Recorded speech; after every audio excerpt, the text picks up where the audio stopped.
Hello, welcome back to the craft room. Over the last couple of weeks, I have been working a bit longer tutorial for you, and what I'm going to be doing is showing you how to do this hoop hop here. Probably put my finger the wrong way, I'm sorry. It's how to make a mandala, and now the word mandala means a different thing in the dictionary, but what it means in the craft area is you get like a doily and you mount it on a hoop. Most center start doilies will work. You can also do patchwork doilies, you can do macrame doilies. It's the same principle. So in this tutorial, I've shown you how to do it, but I also show you how to work out what size hoop you need.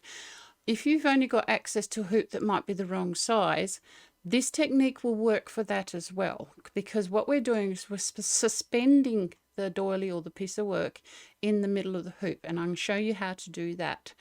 It's a little bit longer tutorial than what I normally done, but I needed to have extra parts so you could actually see what I was doing. This is my way of doing it. There are other ways to do it, and that's perfectly fine. You do what you like, but this has worked for me, and it does look quite nice, and it uses stuff that you can find quite easily at your local craft store or even in your own craft room. So we shall get right on to it. So what we need to do with the two doilies that I have ready to be mounted in rings is to work out what size ring we need. And the way you do that is that you need the ring to be 1/3 to 1/2 bigger than your doily itself. So what I might do is I might take the big one out of the way and show you on the littler one, because then I can show you the measuring better. So first of all, you need to find out what your diameter is. Now I like to do this by folding it in half, because then I know it's exactly half and it's less to play around with and all that kind of fun stuff. Now you've also got to remember neither of these have been blocked, so we're going on the unstretched measurement. So our diameter is, now we have to take into account the bits that may stretch out, so we'll go just a bit lower. So I'm going to go 11.5. all right, so 11.5, half of 11.5 is 5.5, 5 and right, so there. And to find out something that it, like, actually I'm going to go with 6, just to be like that. So to get 1/3 or 1/2 bigger, we need to find the middle, which is 3. So we add that to the outside. So we need to find a ring that is 9, double the 9, because we're only doing the radius here.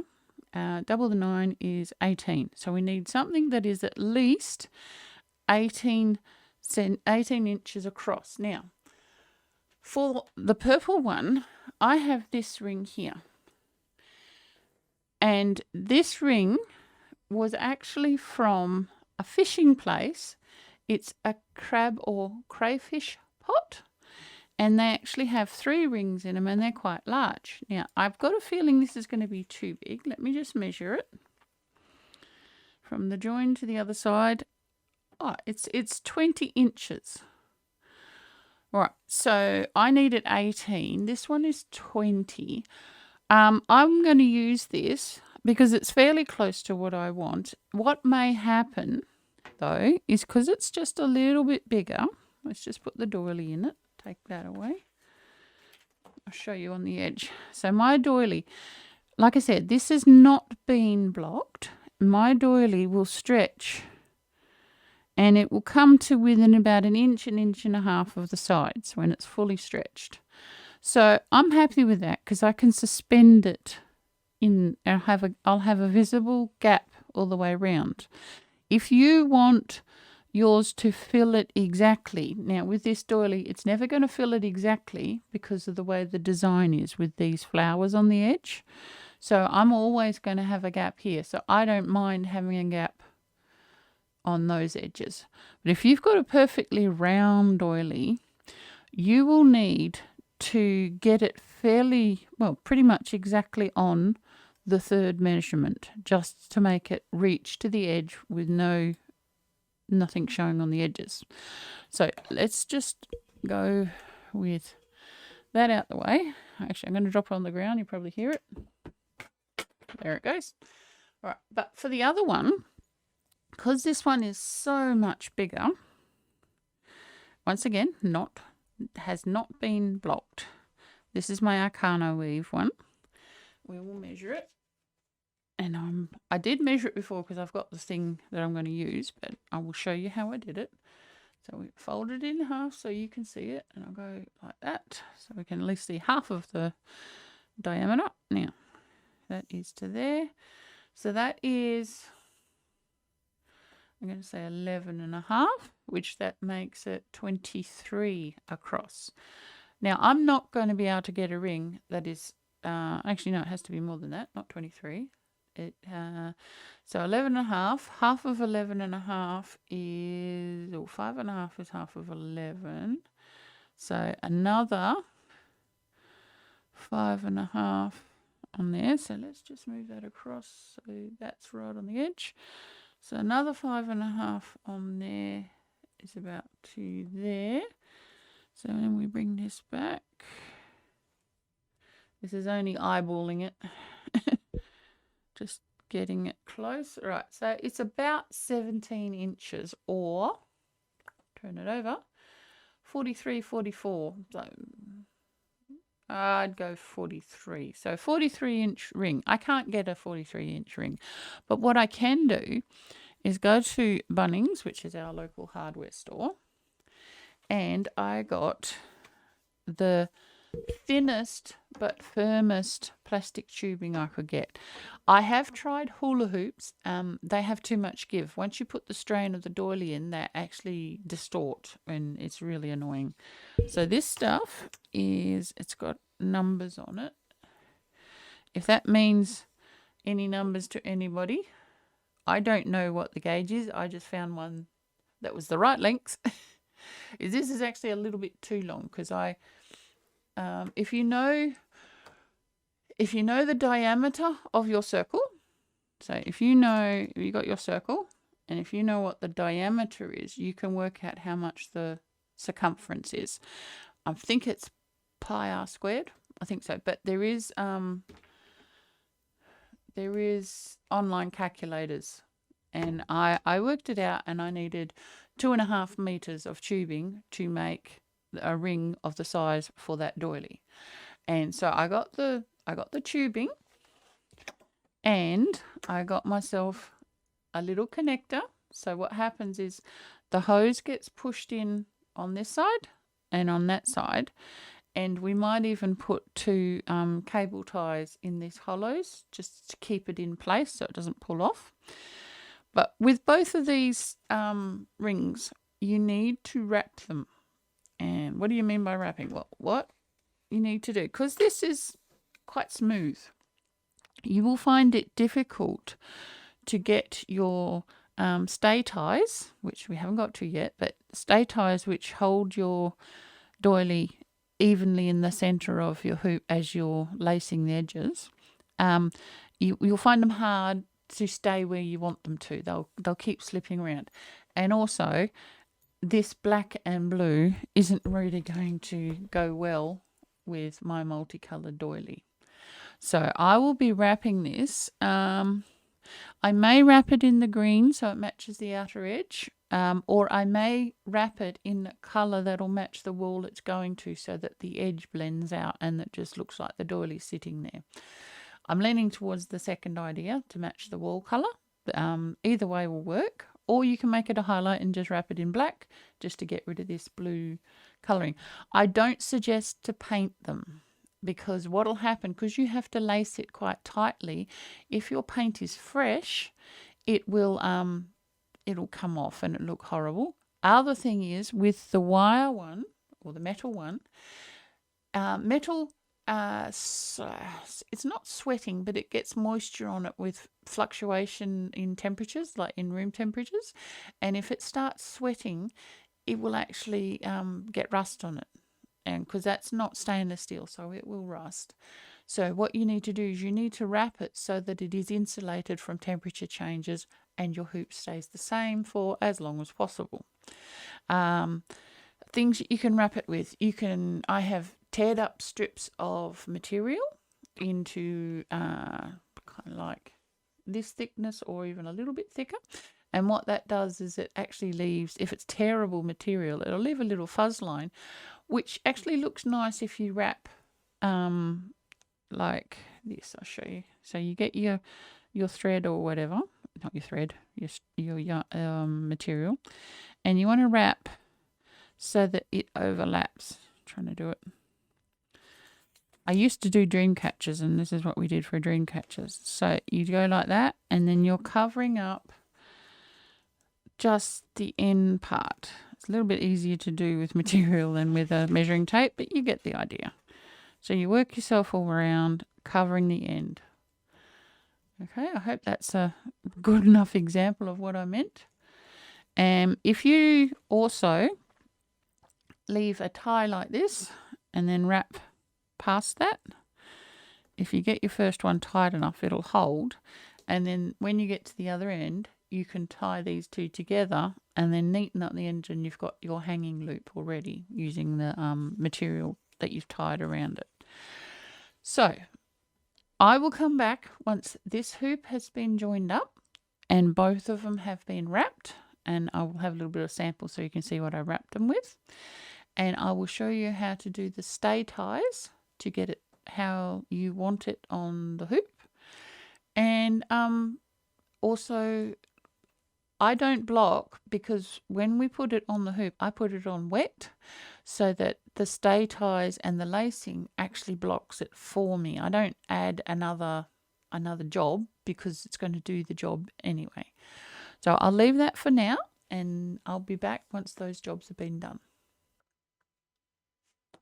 We're back again, a little bit later than I planned on, but I'm back. This is the small hoop, and I have wrapped that with the ribbon, like I said. I've just put sticky tape. You can't actually see it. I'll bring it over here. I've put sticky tape on the join, just there. I mean, sticky tape's clear, so sorry. Just to hold the ends together until I get the doily on there, because the wrapping may cover the doily. But with the other hoop, I had a bit of a change of plan, because the amount of ribbon I was going to need for the big hoop was more than I was willing to spend on it. So instead, I went to the material store and I got felt. Now, you can buy, a lot of places you can only buy it in the A4 sheets, but if you go to an actual dressmaking material store, you can buy felt on a roll. And so what I did, I got a nice woody brown colour. I'll just move this out the way and bring in the edge of the hoop, because it's way too big to go underneath. And here is the hoop, and I have just about finished sewing it on. You can see my stitches just there. Now I'm doing what's called glove stitch or baseball stitch. If you've seen a baseball, this is the stitch that holds the pieces on without making bulk. And I was going to show you how you do that stitch, because I still have to do this bit here, which is where the big join was on the hoop. It's just a little bit thicker. So what I did is I did all the rest of the hoop in a one size piece of felt, which was this size. And then this I had to cut bigger. So I've already sewn along here. I just need to sew around the joins, and then that one is all finished. So what I was going to do is put my glasses on, which helps, and see if I can hold it. Mr. Zombie, would you be able to hold that up, please? Thank you. And what we do, hopefully we can see this, is this is our join. You can just see the white from the tape. Yeah. And we come in from behind. By the way, this thread I'm using is an upholstery thread. So I can pull hard against it and it's not going to come undone. And I've got it doubled with a normal needle, not a special one. And what you need to do is you need to go crisscross action. And then I go in from the middle and out to the side. I may need to bring that up, I think. So this is our middle bit here. And I'm going, hands in the way, I'm sorry, I'll move them in a minute. You see the needle's gone in there and out over here. So you're going from where, underneath where you want to join, and then back to the other side. And you work your way around that. And what it does is it pulls the sides together without making a bunch of cloth in the middle. Now, I'm not going to do the rest of this on camera because it's too big and unwieldy to keep. So don't hit yourself with that. But what I will do is I will show you how to do the stay ties and start off the doily on this small one. So we have our doily here. This has been wetted in just plain water, and wrung out, so it's damp but not sopping wet. The end has been woven in but hasn't been cut off. There's my scissors right here. So we just get that little bit of end, cut that little bit off. Right, get that out the way. So this is our doily. Now we got to make sure we find the right side. Yep, this is the right side. Yep. Okay, so this is the hoop, this is the doily. Now I did have some left of the yarn I used to make the doily, so this is what I'll be stringing it with, so then the colour goes all the way out to the edge.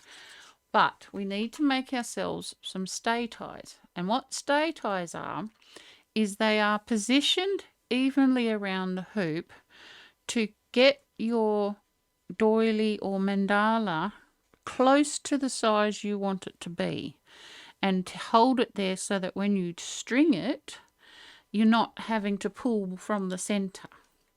I hope that makes sense. It just like pre-stretches it in place.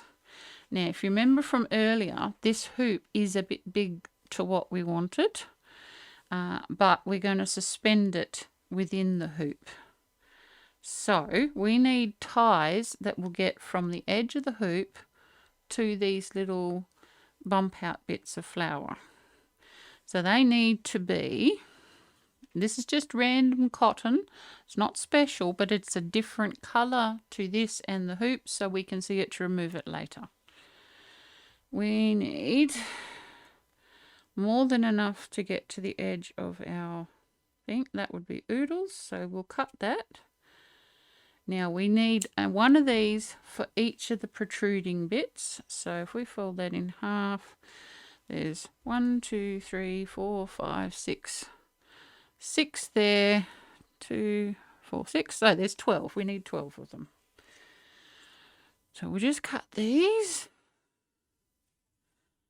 That's 2, 3. They don't have to be exact size as long as they're enough to get to the edge. 4, 5, 6, 7, 8, 9, 10, 11, and 12. Right. So we'll just go off to the side here, cut through all the loops at once, and cut through all the loops at the other end. I'm just doing it over here so all the rubbish doesn't stay in my way. So this is just cotton. This is cotton, and this is a cotton sateen. So they won't cut each other. If you use a nylon on a wool blend or a cotton blend, sometimes it will cut it. So you try to keep the same type of yarn for your stay stitches because they can be under a bit of strain. So we'll put these on the side. I'll just get one of them. And what we want to do, we need to make a loop. And then we need to find the edge. Now there is 1, 2. Right, that one there is our edge, right there. Put my hand behind it so it focuses. So generally there'll be an odd number on the edge, and I'm going by these sideways bubbles, and this one here is our middle one. So we're just going to loop the thread through that loop there,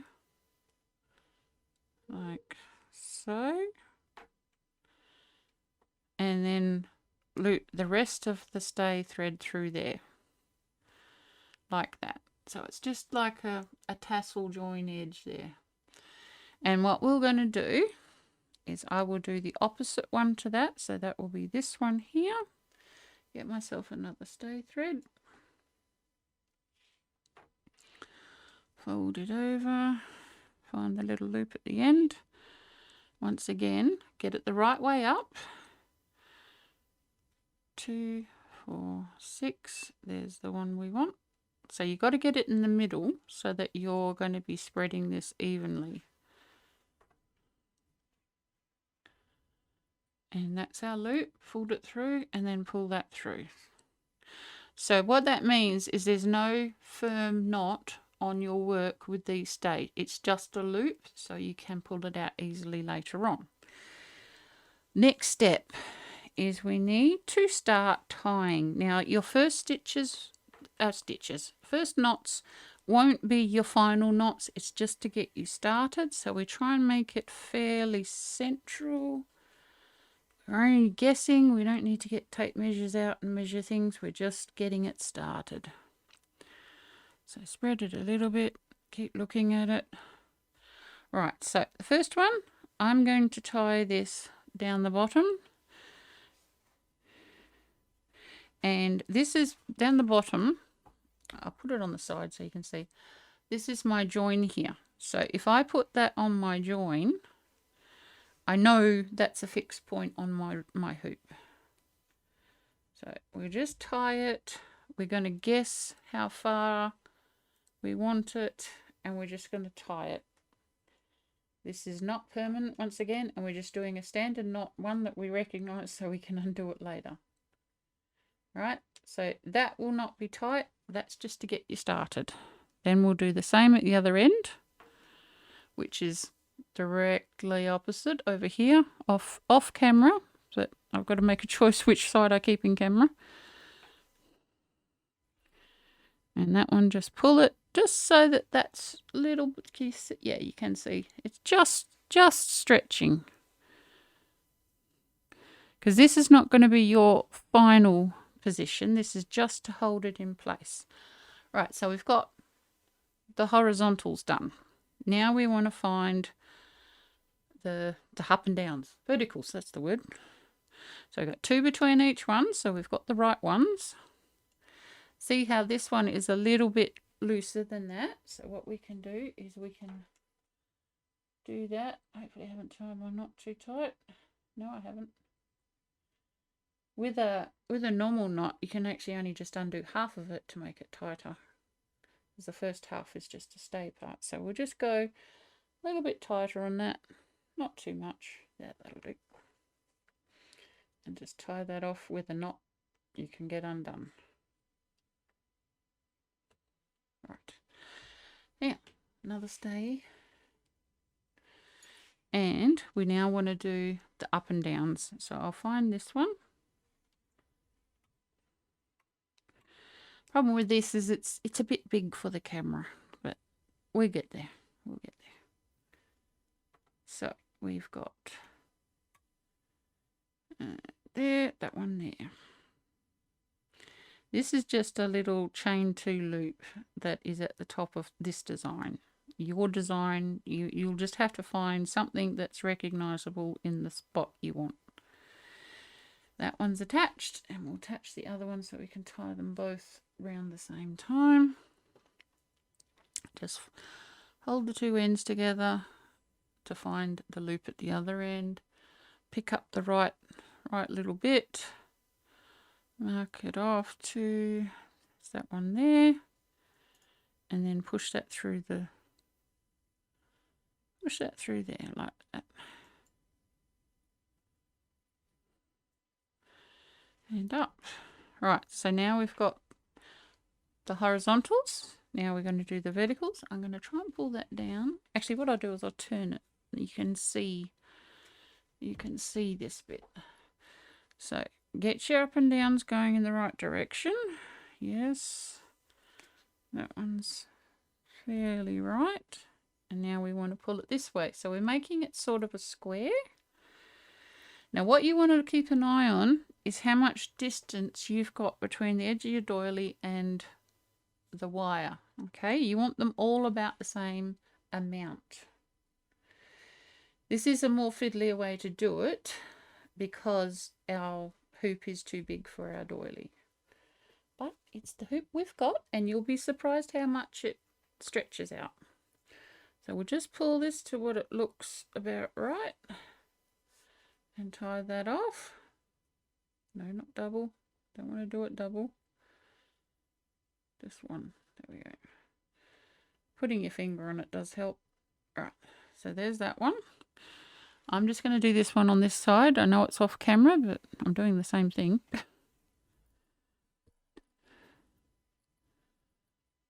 Right, so now we pull that down and we want to get the center back into the visual middle. So we just pull it and it's there.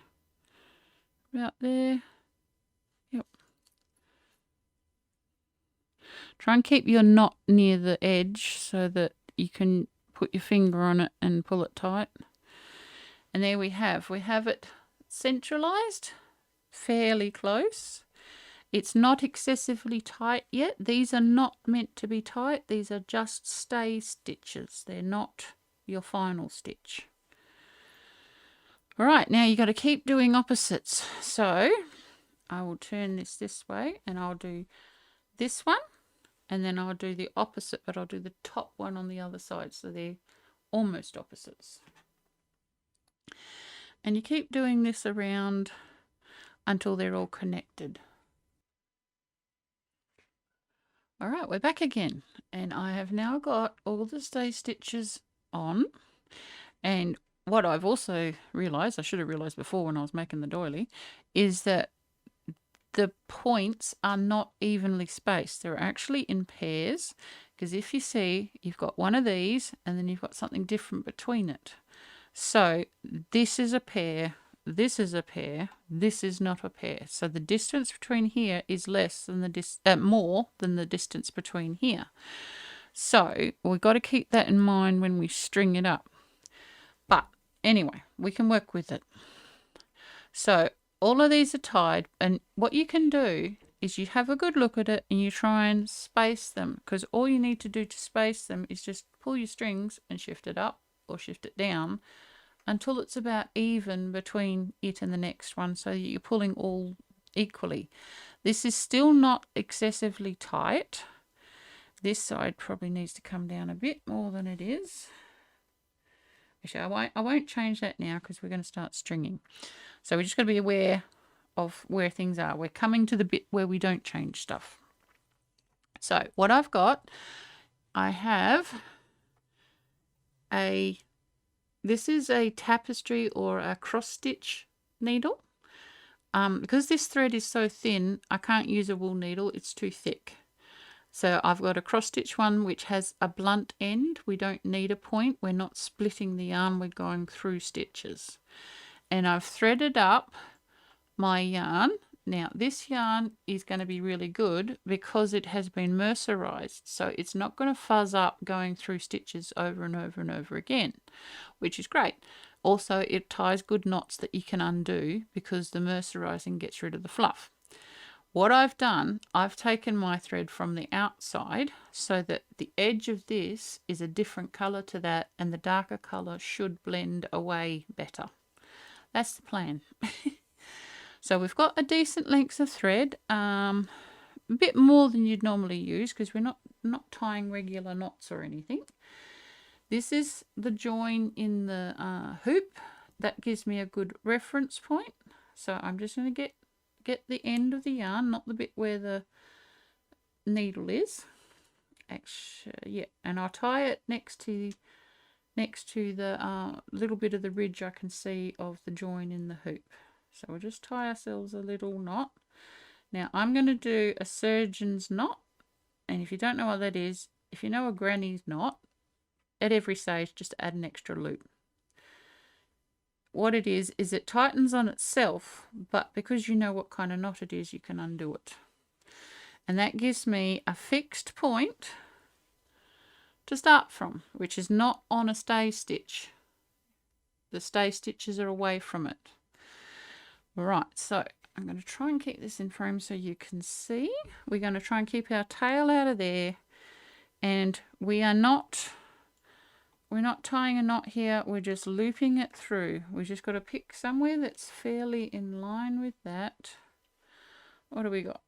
All right, we've got, I reckon, this one here. It really doesn't matter where you start. You've just got to start somewhere and just pull it. And then you're going around and around, pulling it. Now, when you want to run out of thread, hopefully you'll be far enough away that it will stay a little, and you can just put it down, get your new thread, tie it on and carry on. You can weave your ends in afterwards. Don't try and do them as you go, because it's not worth it. Now these stay stitch strings are going to start getting annoying, but we will leave them in for as long as we can because they're our guide. Now, because we're just looping over, we can just put our thumb on it to keep the tension up and keep going. I'm coming up from underneath. You've got to keep going the same way. And we just keep going around, pulling it up, put your thumb on it. And if you've noticed, the stay stitch is getting quite loose. That's because I'm pulling it tighter than the stay stitch is, of course. So it's now the time I take this stay stitch off. Now I'm not going to film the whole lacing of this, because that would be a really long video even with speeding it up. So I'll just get past this stay stitch, and if I can get that needle out, no, put it down. Keep my thumb on it. Use the end of the needle to get my loop. There it is. This is why we didn't tie a knot here, because sometimes you only got one hand to get it off. There we go. First stay stitch gone. Pick it up again, put your thumb on it, go for the next one. Now you should have regular spaces on your doily where you can loop your thread through. If not, you're going to have to be mentally putting them in the right place. Away we go.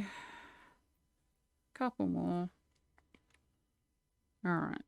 And next one, you're trying to keep them evenly spaced.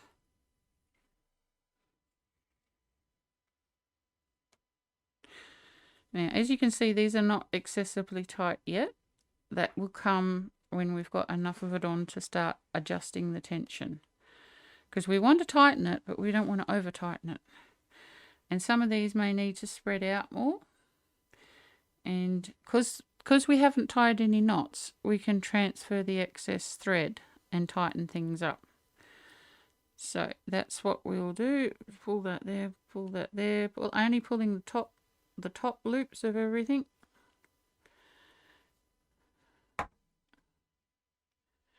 And there we go. It's pulling out and it's spreading out. Now, we're going to have to do that all the way around.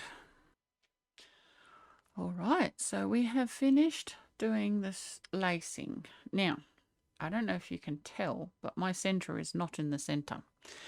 That is fine, because what I did is when I had got all the way around and put a loop in every little chain edge all the way around the whole doily, I undid where we started and tied it to my lacing thread. Now what that means is that I can shift. You can see here there's quite a bit of space here. If we get the measuring tape, there is nearly 8 centimeters between the edge of this doily and the bit of wire there. But if we measure over here, there's only, oh, you can't really see. Let's go this one. There's only 4.5. So what I can do, this is still not tight. It's tighter than it was. You know, it's pulled out. But what I can do is by pulling up the top string, hopefully you can see that, I'll bring it closer to the thing. I can pull up the top string and take up some slack, and then I can work that excess around to where it's needed. And that will loosen off the bits we want loosened off. And then I can go around the other side and tighten up the ones that are too long. The only thing is you've got to watch. I'll put my hand under it, you might be able to see it better. The knots where I've joined. You've just got to ease them through on the doily. But you can do this because there is no knot anywhere on this that will stop it sliding through and loosening off, moving it around to where you want it. All right, so we're doing that, and it's bringing a bit of laxness to this side where we needed it. You've got to remember the middle is still wet, so you've got a bit of elbow room. So that was 4.5. What is it now?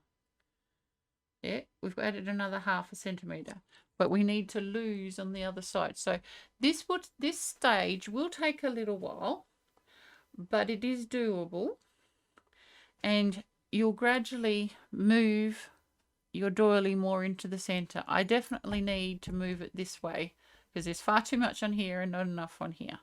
So this has to go over here, and you just move it around slowly but surely. It will get into the middle and it will be suspended and it will look nice. Once that's done, you can just leave it like that and just get yourself the finest, bring that over, get yourself the finest needle you can and thread these ends into your string. It won't be that easy to do, but it is doable. If you really can't do that, what you can do is you put a drop of really good glue on there and glue yourself a little sparkly bead, and then put a couple extra, and what they'll do, they'll catch the light and they'll be a focus rather than a fault. You could string this whole thing with one lot of string, but that is quite difficult to do, and it'll catch on everything and it'll drive you up the wall and sideways. So I don't recommend that. I recommend doing the joins and then hiding them later. And it allows you to adjust the doily within the hoop to how you like it. You may also be able to see on the side, these bits where I've gone over, they're not evenly spaced. This is your opportunity to evenly space them as well, which will also give you some slack to put where you need it, because they've got to really be directly in line with where they're attaching to the doily. So if they're off skew, like this one's way off the side, if I put it straight, you can't see that. This one here, it's not dead straight to where it should be. Once we put it in line, that slack will allow us to move around better. Over the last couple of days, been shifting this to be more central. As you can see, when we left last time, it was off to one side. Where you started, it will be tighter than where you finish. So you've got to work yourself around, and what I'll show you, hopefully this can pick it up. You lift up the top string and pull it just a little bit, and then you pull up the next one and the next one. And if you can see, my finger's getting higher each time because it's taking out the slack, and just takes out the slack of the yarn. And what I was doing is I was working my way to the knots so that I could get all the knots where I joined the thread on the outside edge. Right, so we're at a knot now. So we'll pull it out, take out the slack, and then we will I'll bring that around a bit so you can see. I've pulled out this much slack. So I get my scissors, untangle it from everything that's here, cut the end of the loop, and then retie it. I know you can't see this, but I've got to keep a hold of it, otherwise all of this will come undone. So retie the knot so it's on the wire edge, not floating in the middle. See, done. You see the little strings? So now our knot is on the wire edge rather than floating in the middle. So we've done that all the way around, and the way you check is you find one of your outside edges and you measure it. That's about 4 centimeters. That one's about 4.5. Between 4 and 4.5 is pretty good. So this is my little pile of strings that I took out of extras. And if you remember when I was doing the other bit, it was very tight. But because I put this on wet, it has blocked and it has smoothed itself out, flattened itself out, and we're able to take all this yarn out of it. So the next thing we're going to do is I will show you how to do the final lacing. This is the one that fixes it in place and stops it from getting changed. So we're swapping our needle from the blunt one that was going through the work to one that now has a point. Don't know that you're going to be able to see that. But it's just a normal needle that the thread can go through, but this one actually has a point on it. And we'll pull ourselves off a generous amount of the thread. Now, what I do is I don't put a donkey knot at the end of my thread, because what we want to have is a bit at the end that we can hide. So I am going to do, see if I can get it, trying to hold it so you can see it.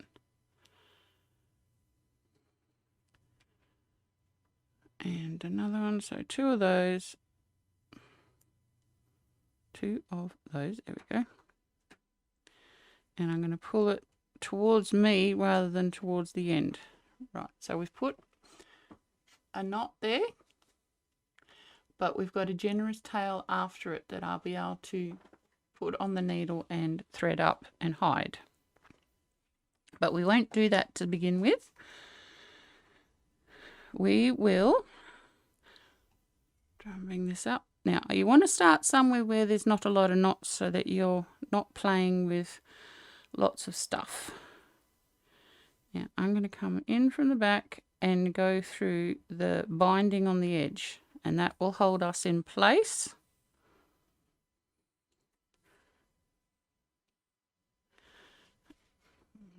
Sorry, it's a round, so I don't realize that I'm off the screen and it's made itself into a knot. There we go. All right, so our knot's at the back with our tail, and we're now attached through the binding. And then what you want to do, each one of these laces is a pair. You want them to be coming straight out from your work, and you go behind the pair and just pull it around it.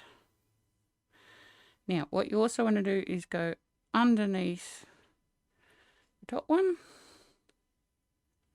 so that it's, I really hope you can see that. This one here, I've put it around it so it's made it into a point. And then I just stitch through that, and that is now permanent. That's made a little knot, so that is not going to change. It's not going to shift. We're done with that one. What I'll do the next one. So you're going to have to separate them. So you're only going over 2 at one time. Bring them closer or further apart. You want to try and get an average distance. There we go. So we're going under the 2. Hopefully this is visible. Under the 2. Always under 2 strands, and then under your main loop. And what this will do is it'll leave a thin purple line where you want, and just take a stitch through your work. Maybe you should have put the camera lower.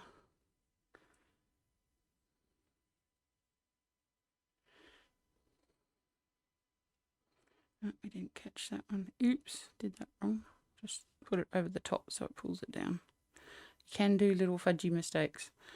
All right, so bring that up so you can see. So we've done two. Done that one there and that one there, and then there's a line joining them, and then these two pairs have come down to points. Maybe if I hold it up there you'll be able to see it better. So we're going under. If you can't get them both at once, just drop the needle through and then come up on the other side. So there, that's better, you can see that.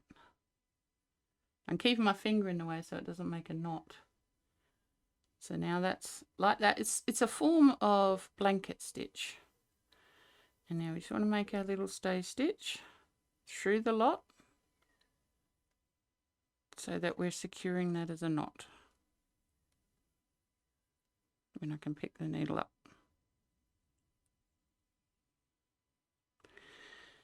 And there we go, that is done.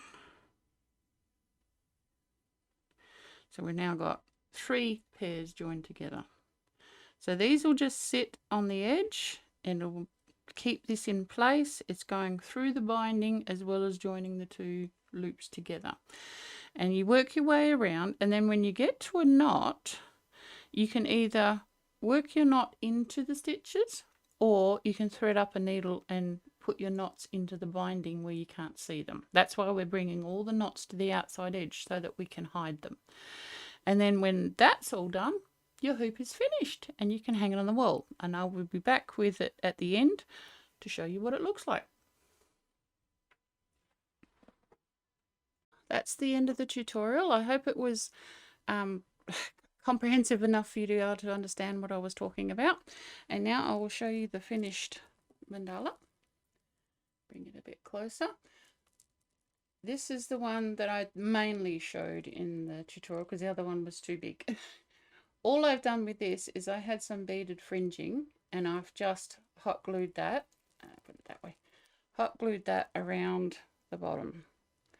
I didn't want to do too much on this because the center is very, very complex, and I'm quite happy with that. I'm not going to put a hanging loop on this one because I don't want another piece. I'm going to put it so the hook just goes through the top edge of the ring, so it looks like it's just hovering on the wall. And I will show you the other one. Now this is the one, if you remember, I had to get the irrigation pipe from our hardware store. I'll go on this side. It's quite large. And that has turned out so nice. What I've done, what these little things here are, all the way around, these are actually solar fairy lights. And at the end, I'll show you what it looks like in the dark. It looks pretty awesome. This one, I actually simplified the lacing a little bit, and I did a twist between because I was only going to do the points on the scallop. And that's the cat. Anyway, so this has turned out really nice. Bring it a little bit closer so you can see the detail. And if you remember, this hoop, but this has stretched in the blocking and it's just about filled it. It's really good. I hope that you enjoyed this tutorial. If you do, please like, subscribe and share so we can make more of them. And I will turn the lights off in a second. I'll click my fingers. And here it is. It's just, I just wanted it like a little night light to be in the room, and you can just see with my other glowies behind it. So that is how we string the mandalas.